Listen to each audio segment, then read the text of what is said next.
Assalamualaikum warahmatullahi wabarakatuh. Alhamdulillah wassalatu wassalamu ala rasulillah amma ba'du. Alhamdulillahirabbil alamin. Bagaimana kabarnya sahabat konten Islam yang berbahagia? Semoga tidak bosan-bosannya saya mendoakan kalian di hari ini dalam keadaan sehat walafiat. Amin ya rabbal alamin. Baik sahabat konten Islam yang berbahagia, kali ini kita akan mendengarkan ceramah dari Ustadz Taulid Basalama tentang ada salah satu zikir apabila kita terbangun di tengah malam. Zikir apakah yang dimaksud oleh beliau? Dan adakah hadis-hadisnya ataupun sunnah-sunnahnya? Baik, lebih lanjutnya kita simak saja penjelasan dari beliau.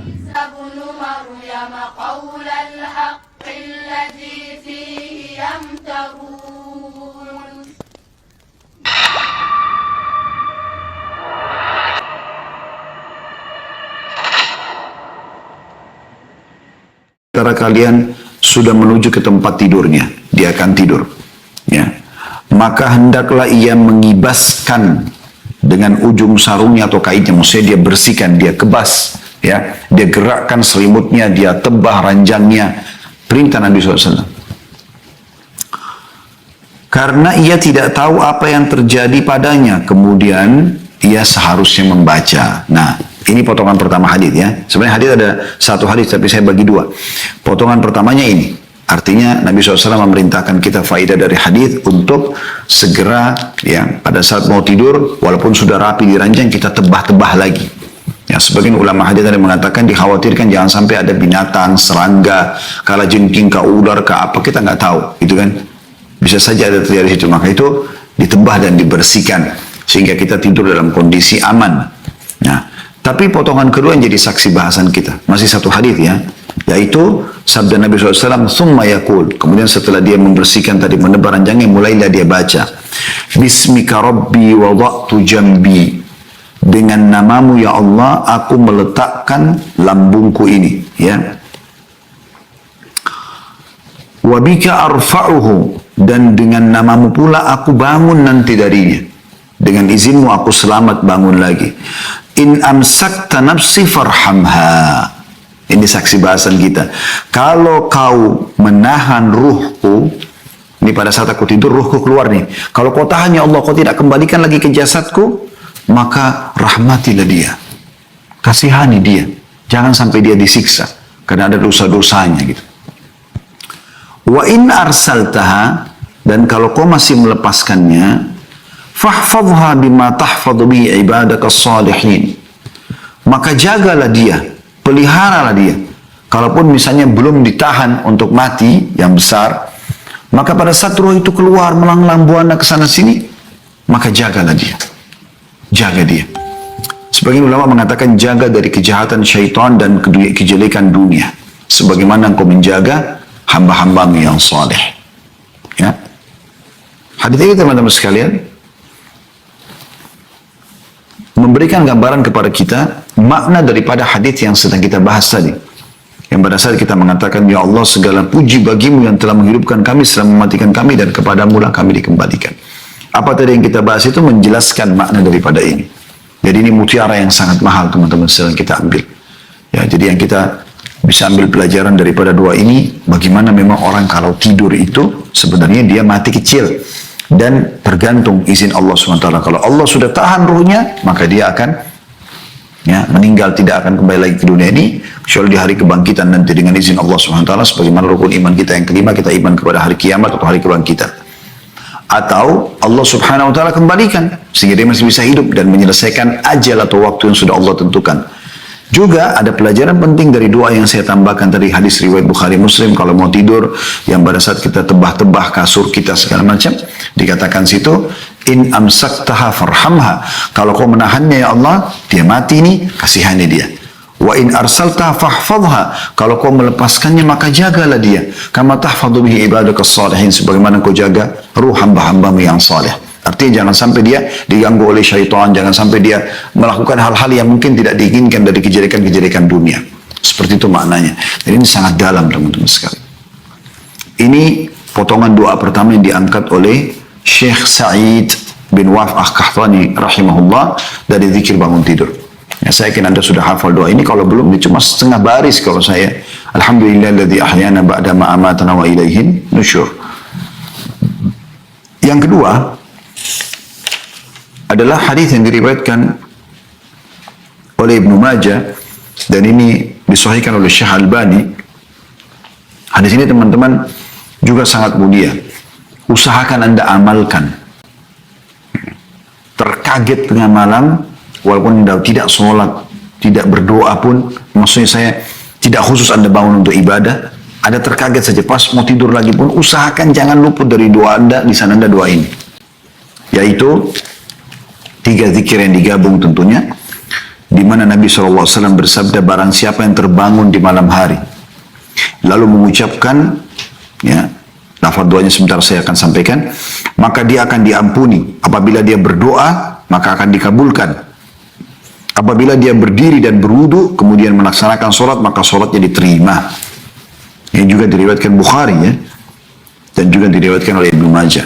Yaitu, kata Nabi SAW, siapa yang terkaget tengah malam, kaget saja, haus kah, kebelet kencing kah, terkaget, panas kah, apalah aja, kedinginan kah, kemudian dia membaca, La ilaha illallah wahdahu la syarikalah. Tidak ada Tuhan yang berhak disembah kecuali Allah dan tidak ada sekutu bersamanya. Lahul mulku wa lahul hamd. Miliknya lah kerajaan dan miliknya puji-pujian. Wa huwa ala kulli syai'in qadir. Dan dia mampu mengerjakan apa yang dia inginkan. Itu zikir pertama. Anda sudah hafal. La ilallah wahdahu la syarikalah. Lahul mulku wa lahul hamdu wa huwa ala kulli syai'in qadir. Ya kan? Zikir. Yang biasa juga dianjurkan baca zikir pagi 100 kali, zikir sore 100 kali. Kan zikir ini juga. Kemudian potongan zikir yang kedua, subhanallah, walhamdulillah, wa la ilaha illallah, wallahu akbar. Jadi, itu juga bagian daripada doa. Subhanallah, maha suci Allah, walhamdulillah, segala puji bagi Allah, wa la ilaha illallah, tidak Tuhan yang berhak disembah kecuali Allah, wallahu akbar, dan Allah maha besar. Ini juga zikir 4 potongan kalimat, saya yakin tidak ada muslim yang tidak menghafalnya insyaAllah, ya. Subhanallah, alhamdulillah, wa la ilaha illallah, Allah akbar. Kemudian yang ketiga, wa la hawla wa la quwata illa billahil aliyil azim. Yang juga Anda sudah hafal, saya yakin, la haula wa la quwata illa billahil aliyil azim. Tidak ada daya dan kekuatan kecuali milik Allah yang maha tinggi dan maha agung. Jadi 3 zikir digabungin. Ini pada saat terkaget tengah malam, ya. Kata Nabi SAW, siapa yang pada saat bangun tengah malam dia baca itu, la ilallah wahdahu la syarika lahul mulku wa lahul hamdu wa huwa ala kulli syai'in qadir. Subhanallah, alhamdulillah, wa la ilaha illallah, Allah akbar, wa la haula wa la quwata illa billahil aliyil azim. Dia tambah dengan 1 potongan doa, Rabbi ghfirli. Ya Allah, ampunilah dosa-dosaku. Kata Nabi SAW, kalau dia baca ini cuma terkaget, ya, dari tidur. Ini hubungan sama bangun tidur. Maka akan diampuni dosa-dosanya yang lalu. Bersih dosa kita hanya dengan zikir ini, luar biasa gitu. Kalau dia berdoa dikabulkan. Kalau dia sholat, wudhu sholat, diterima sholat. Ini hati-hati teman-teman, perhatikan baik-baik. Jangan sampai luput, nanti malam Anda membaca ini. Ini termasuk zikir yang luar biasa, ya. Tentu banyak sekali, ya, kalau kita ingin bahas satu persatu zikir ini, ya. Tapi potongan yang pertama, la ilallah wahdahu la syarika lahul mulku wal hamdu wa ala kulli syai'in qadir, sudah cukup. Ada hadits Nabi SAW yang berbunyi, siapa yang membacanya 100 kali di pagi hari, 100 kali di sore hari, maka dia akan diselamatkan dari godaan syaitan atau gangguan syaitan, gitu kan. Kemudian juga ada hadits yang lain, ya, afdhalu dzikir la ilaha illallah, dzikir yang paling afdal adalah ucapan la ilaha illallah. Ini juga masuk dalam doa ini, gitu kan. Jadi memang luar biasa gitu.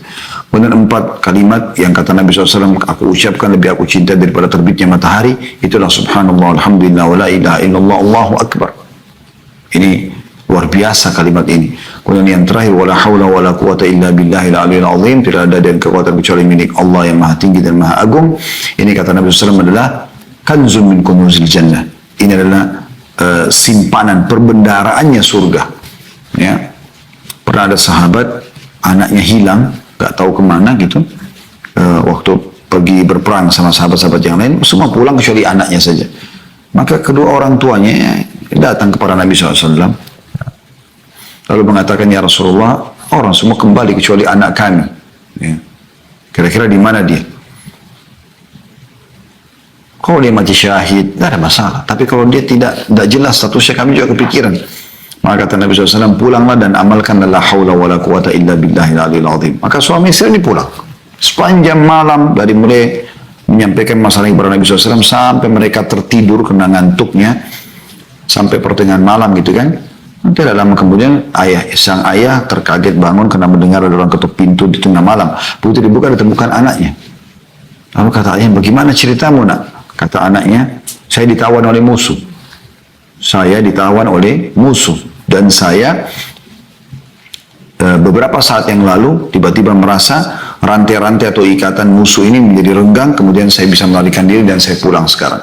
Dan itulah pada saat atau di saat-saat bagaimana dia atau kedua orang tuanya sedang membaca la haula wala quwata illa billahil aliyil azim. Luar biasa. Ini kan. Zikir yang ketiga yang diangkat oleh beliau adalah hadis yang diriwayatkan Tirmidzi dan ini juga disahihkan oleh Syekh Albani. Yang bunyinya Alhamdulillahilladzi afani fi jasadi. Artinya segala puji bagi Allah yang telah menyelamatkan atau memberikan keselamatan pada jasadku.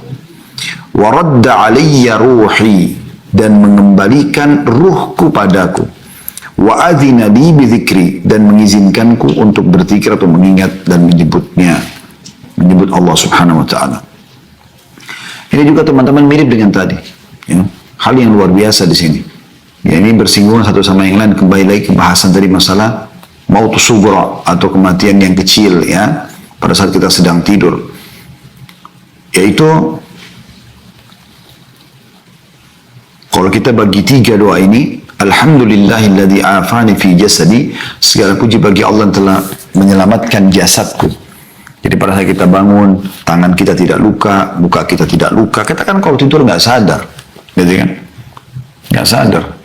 Sampai ada hadis yang lain kata Nabi SAW, kalau kalian bangun tidur cucilah tangan, ya. Karena seseorang dari kalian tidak tahu tangannya dia letakkan di mana pada malam hari. Ada pernah orang mengolok-olok sabda Nabi SAW yang mengatakan, memang kenapa sih? Kan tangan saya letakkan di sebelah saya gitu. Tiba-tiba dia terbangun, dinukil kisah dari para salafus salih ya. Dia bangun ternyata jari-jarinya atau tangannya berada di lubang buburnya. Maka Nabi SAW menyampaikan dengan hikmah ilahi. Kita ini sebagai seorang muslim sudah dimanjakan oleh Allah SWT. Diajarkan cara, walaupun kita belum tahu gitu, apa yang akan terjadi, subhanallah. Ya. Jadi kita bersyukur kepada Allah SWT karena kita bangun jasad kita sempurna. Ya. Alhamdulillahilladzi afani fi jasadi. Kemudian potongan kedua ini yang saksi bahasan kita tadi ya. Waradda aliyya ruhi. Artinya segala puji juga bagi Allah yang telah mengembalikan ruhku. Mengembalikan ruhku. Jadi ruhnya dikembalikan. Jadi ini hal yang luar biasa gitu. Berarti memang ada prosesi tadi ruh itu keluar. Ya. Tentu kita tidak terlalu jabarkan panjang lebar ini. Ya pada saat dia ketemu sama orang, apakah itu berarti ruhnya ketemu sama orang itu, Allahu a'lam. Kami tidak tahu soal itu. Tapi yang kita imani adalah secara terlihat bagaimana ruh itu keluar, dan Allah tadi sudah menggunakan kalimat wafat juga bagi orang yang tidur. Kalau Allah masih izinkan ruhnya kembali, maka hidup dari dia sampai ajal yang sudah Allah tentukan. Ya. Kemudian potongan yang ketiga, wa adzina li bidzikri, dan mengizinkan aku untuk berzikir kepada dia. Ini luar biasa teman-teman sekalian. Ya. Kata Ali radhiyallahu anhu, Allah tidak akan mungkin memudahkan lisan seseorang hamba untuk beristighfar kepadanya atau berzikir, ya kemudian Allah ingin menyiksanya. Artinya luar biasa kalau Allah memudahkan teman-teman. Kayak misalnya Anda mau luangkan waktu di sore hari ini untuk mendengarkan taklim saja misalnya. Itu berarti Allah inginkan kebaikan buat Anda. Bukan cuma Anda, saya pun. Saya duduk di sini pun saya mengisi menyampaikan, itu juga manfaat buat saya. Ada pahalanya insya Allah, semoga Allah ikhlaskan kita. Bapak Ibu juga ikuti acara kita begitu ya. Kita dapat ilmu ya. Ini luar biasa. Allah inginkan kebaikan buat kita sebenarnya, supaya kita amalkan ini. Hanya dengan mengamalkan ini, dapat pahala, karena itu adalah doa dan zikir yang diajarkan oleh Nabi SAW. Kemudian juga kita mendapatkan manfaat-manfaat dari apa yang kita minta tadi. Jasad kita selamat, ya, kemudian kita dimudahkan berzikir, kemudian tadi kalau kita berdoa diampuni dosa-dosa kita, kalau kita berzikir tadi juga, kemudian diterima doa kita, kalau kita sholat diterima sholat kita. Yang terakhir teman-teman sekalian, dari zikir yang diangkat oleh beliau, ini bagi yang belum hafal cukup panjang sedikit, adalah membaca ayat Al-Quran, tepatnya surah Al-Imran 10 10 ayat terakhir ya. Al-Imran surah nomor 3 dalam Al-Quran, itu 200 ayat tepatnya. Jadi mulai dari ayat 190 sampai ayat 200, ini dianjurkan untuk dibaca.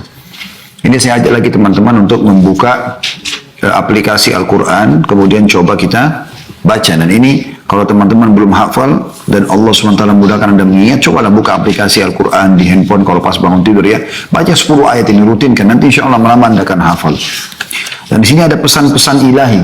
Kita pada saat bangun disuruh merenungi langsung ini. Jadi bukan pikirannya langsung ke bisnis, pikirannya langsung ke biologis, pikirannya langsung ke sarapan pagi, apalah mandi. Bagaimana dia berusaha untuk bertadabbur, merenungi ayat-ayat Al-Quran. Saya akan bacakan, silakan buka surah Al-Imran, surah nomor 3 ayat 190 sampai ayat 200. A'udzu billahi minasyaitonir rajim. Inna fi khalqis samawati wal ardi wa ikhtilafil laili wan nahari laayatin liulil albab. Sesungguhnya pada penciptaan langit dan bumi, juga pergantian atau silih bergantinya malam dan siang, terdapat tanda-tanda yang sangat besar terhadap kekuasaan Allah atau keberadaan Allah bagi orang-orang yang berakal. Ya, kenapa tidak teman-teman sekalian? Langit tiba-tiba berdiri tanpa tiang, pergantian siang malam, awan yang berjalan di atas kepala kita, turunnya air hujan, burung-burung yang berterbangan, bintang-bintang yang gemerlapan, semua tidak menunjukkan tentang keberadaan Sang Pencipta. Kalau orang masih mengatakan seperti ateis dan komunis, oh tidak menunjukkan ciptaan, aneh betul. Lalu itu dari mana datangnya? Anda sendiri dari mana? Sampai Allah mengatakan, wa fi anfusikum afala tubsirun, di diri kalian sendiri, tidakkah kalian lihat itu? Allah begitu kita bangun, disuruh langsung menyadari itu. Supaya ini bekal pertama kita melalui kehidupan kita dalam hari itu, selama kita belum meninggal. Inna fi khalqis samawati wal ard. Sungguhnya pada penciptaan langit dan bumi, semua yang ada di dalamnya juga, di atasnya, di dalamnya, semuanya.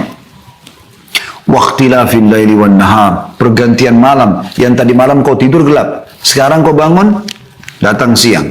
Pergantian siang dan malam. La ayat, terdapat tanda-tanda yang banyak. Allah gunakan jamak, bukan la ayah. La ayat, tanda-tanda gitu kan, di ulil albab, la ayatin di ulil albab, untuk orang-orang yang berakal. Siapa yang Allah maksudkan dengan orang-orang berakal di sini? Allah sebutkan di ayat 191-nya, tadi 190 ya, sekarang 191. Alladzina yadhkuruna Allah qiyaman wa qu'udan wa 'ala junubihim wa yatafakkaruna fi khalqis samawati wal ardi rabbana ma khalaqta hadza batilan subhanaka faqina 'adzaban nar. Yaitu orang-orang yang berakal tadi ya, yang selalu mengingat Allah dalam keadaan mereka berdiri, mereka duduk, mereka tidur, selalu berzikir, selalu mengingat Allah Subhanahu wa taala. Dan mereka memikirkan penciptaan langit dan bumi, seraya mereka berkata, wahai Tuhan kami, Engkau tidak menciptakan ini sia-sia, Maha suci Engkau, selamatkanlah kami dari siksa api neraka. Perhatikan kandungan makna ayat ini dalam sekali teman-teman. Bangun tidur kita disuruh baca ini.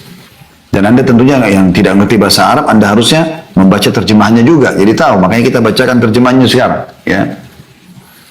Lanjut lagi ayat 192-nya. Jadi ini sekaligus berdoa sebenarnya. Rabbana, wahai Tuhan kami, innaka man tudkhilin nara faqad akhzaita wa ma lidh zalimin min ansar. Wahai Tuhan kami, ya, peliharalah kami dari siksa api neraka. Ya Rabb kami, sesungguhnya barang siapa yang kau masukkan ke dalam neraka, maka sungguh engkau telah hinakan dia, dan orang-orang zalim tidak memiliki seorang penolong pun. Ya. Kemudian 193-nya, Rabbana, kita panggil lagi, wahai Tuhan kami, innana sami'na munadiyan yunadi lil imani an aminu bi rabbikum fa amanna rabbana faghfir lana dhunubana wa kaffir anna sayyiatina wa tawaffana ma'al abrar. Ya, artinya, ya Rabb kami, sesungguhnya kami telah mendengar seruan yang menyuruh kepada iman. Kami dipanggil untuk beriman kepadamu, ya, beriman kepada yang kau suruh imani dari malaikat, kitab-kitab, rasul-rasul, hari kiamat, takdir baik, takdir buruk. yaitu berimanlah kepada Rabbmu, maka kami pun beriman. Oleh karena itu, ya wahai Rabb kami, pencipta kami, ampunilah bagi kami dosa-dosa kami, dan hapuskanlah dari kami kesalahan-kesalahan kami, dan wafatkanlah kami bersama dengan orang-orang yang berbakti. Alhamdulillah, jazakallah khairan kepada Ustadz. Semoga Ustadz dalam keadaan sehat dan Allah berkahi ilmu Ustadz.